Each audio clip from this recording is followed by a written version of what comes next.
Hey guys, welcome to Traditional Bow Hunting Wilderness Podcast. This is Jason Samkovic. Today we're going to talk about testing your feathers for hunting in the rain. Because if you're out hunting in the rain, you need to know how your arrows are going to perform. And I'm going to shoot right here. I'm going to cut this off and I'm going to show you an example. I'm going to shoot 3 arrows. I already did them actually. I'm going to cut them into there. But I already did it. It's a test I do every year, a couple times a year. And I just want to make sure everything is perfect. But not only for your spine and your feather setup and your actual arrow combo, but what else it does too is it makes sure that your form is still good, the way you're shooting is still pretty correct, because if not, it will definitely show it in this setup. So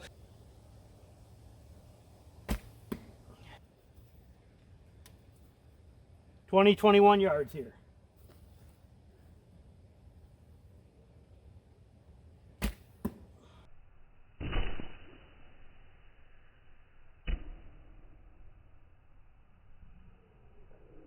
But if you look at my feathers that I have on here, you can see the size of these feathers. These are basically they're 4-inch high back feathers. I cut them high back, but they're about 4 inches. Some might be a 1/4 inch off because I cut them by hand after I chop them. But the goal is a 4-inch high back feather is what I use, and that's what works perfect for me because it controls it in all situations very well with my very big broadheads that I use. That one I just stuck in the dirt here as I was holding it, but very big broadheads that I have on here. I have that Magnus head on there. I have a Bowyer's in here, 1.5 inch wide. I got this one. It's off colors because it's a right helical, because that's Jason's new tough head that I'm shooting. But point being is that it lets you learn a lot of stuff about your setup. So you can see the difference here. So you have, these are what my feathers normally look like.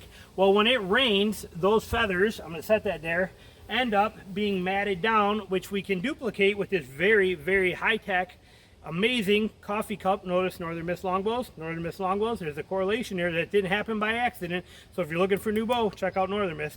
No, not sponsored, not paid for, not anything. Just really believe in them, and I love the guy. He's a great friend of mine.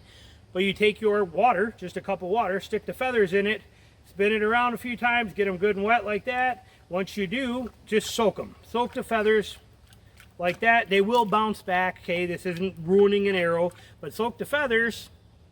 Then take them and with your hand just mat them down. See that? That's what your feathers will look like in the rain. Okay, so when you're out there hunting in the rain, look at the difference in what these feathers look like compared to what they did look like. Big difference there. Okay, that's tremendous. So it's important that you know how it shoots like this, which is what I did. 3 test shots right there in a row. I even named them for you right as I went, so you knew there was no BS in there, and shot them from right here at 21 yards. Where your camera is 23, so it's like 21 somewhere in where I was shooting from, and I put it right overhead so you can see the arrow flight.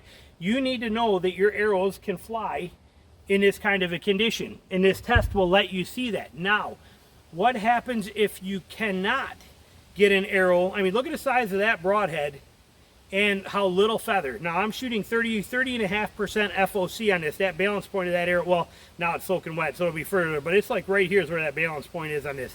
30.5% FOC with 450 grains up front. So a 720 grain arrow. This is definitely doing a trick, but that FOC helps guide this arrow and makes it fly good. My danger zone is a dry, windy day, because that'll catch my feathers a little bit. It does this on the way down here. If I'm talking 25-mile-an-hour winds, 20-mile-an-hour winds, where when I used to shoot a full heavy arrow that was stuffed with rope all the way through, and the whole arrow had a lot of weight and only about 20% FOC, that arrow in the wind would fly pretty solid. It might veer an inch maybe, but it would fly pretty straight and solid.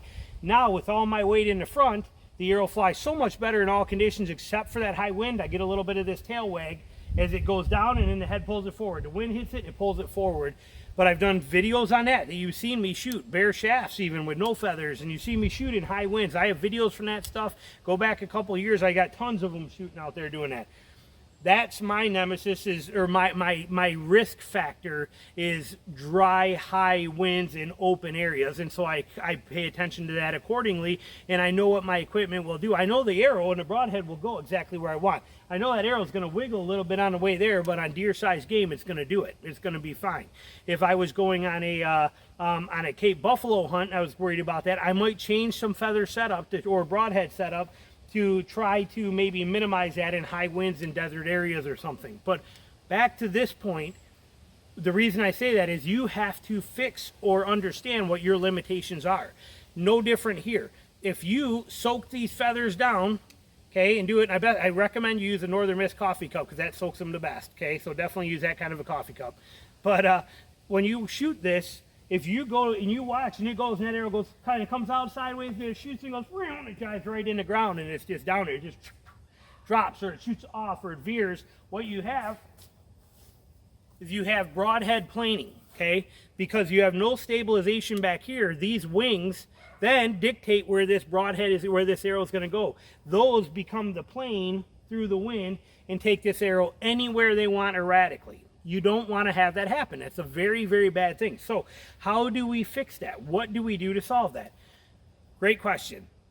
If you're not looking to build an arrow that is going to handle the rain, such as what I did, then or remodifying fletching, there are ways to fletch differently. Now I hear like the AA fletch, the smaller ones, the lower profile, they don't soak as much water so they don't fold over as little. There's a lot of things, but realistically with your existing setup you already have, there are some things that you can do. Now they make waterproofing feather waterproofers out there. The only ones that I found, and I haven't tried them in 15 years, but the ones I used to, when I did try all of them out there and tested them, and if you know me, you know I tested everything harder than you could imagine.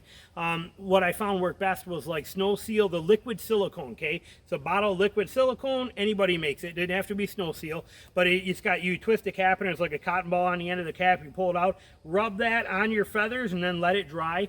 That stuff was the best applicator type waterproofer I ever found. It worked fantastic. It was just, I cannot say it good enough that it worked better than anything else out there at the time that I've ever tried. I don't know what's out there now, but I know that stuff was cheap and readily available at any Dunham's or sporting goods store or anything like that, and you could buy it, take it, rub it on the feathers real quick and put it down, and then an hour later they're dry and they work fantastic. Another option you can do if you don't want to do that too, that also works incredible, is to take go into Walmart or any Rite Aid and you get these pigtail that little girls use. They're called pigtail rubber bands. They're just a little bit smaller. I mean, they're really small diameter, little super thin rubber bands. They're almost like you used to wear with the braces when you were kids, you know, that would go between your teeth. Little bitty rubber bands. And anyway, you get a bag of them, and then what you do is you take saran wrap and all your arrows that are in your quiver. So right here, as they're in your quiver, take a piece of saran wrap and wrap it around the feather. Just take it, lay it on there and wrap it around. Twist the bottom of it so it's fine, and on the top right here, put one of those little rubber bands on there to hold it right here. That'll keep it right there, and that saran wrap stays over that whole feather. So any water that runs down goes outside of there and does not hit your feather. When you need to shoot one, you just grab the tail end of that saran wrap, and when you pull it, it pops right off. Just drop it on the ground, come back, get it. If you're in a tree stand, pull it off, put it in your pocket. When you have an arrow on the string, like in your tree stand, and you're sitting here and you got your arrow there, I leave that saran wrap just laid right on there, so any rain is going to wash off, and as I see deer coming, I can just grab it, pull it. It's real quiet. They just ball it up and stick it in my pocket, but it just sits right on there. But with that on there, with that thing, when you pull that off, it's going to leave that little rubber band. That rubber band is so small and minor, it does not affect your flight. Just shoot the arrow with the rubber band on it. It's not, I can't, you'll see them when you look at them. When you see what a pigtail rubber band is, you'll see that they're so not a big deal. Or braid rubber band, these little bitty ones. But that worked great too. So if you don't want to do anything to your arrows, just wrap each one individually with saran wrap, put that rubber band on there, and then walking through the brush to and from your tree the whole time, you have no issues. So those are my two best waterproofing recommendations there are if you actually are going to try to waterproof an arrow. But mine, like I said, I got to a point where I hunt in the rain so much that it was just more important for me to build an arrow setup that would actually handle the rain and do it like I want to. And that is what we have here, and I'm very happy with it. It works incredible, as you just saw as I shot those test arrows. But you need to test this stuff. I test it every single year. I test it in high winds. I test it in rain. I test it, you know, we get a day that's just pure misery and the wind is whipping in the wintertime, and it's, you know, everything is open in the winter. So I have no tree cover here. So the wind can just, you know, leaves are gone. So the wind gets crazy through here.